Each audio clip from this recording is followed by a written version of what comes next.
trong nung thô là vinh minh thoáng các bóng biển tô bằng silo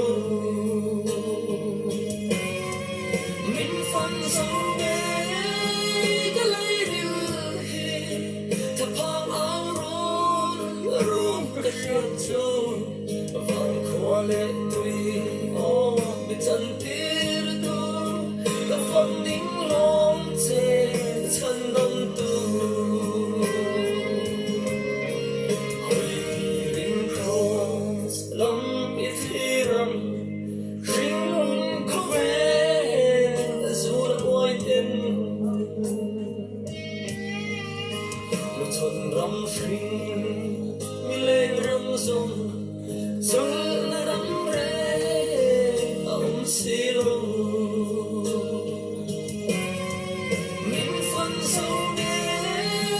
cái lấy điều hi thập phong áo rôn rung cái chuyện chú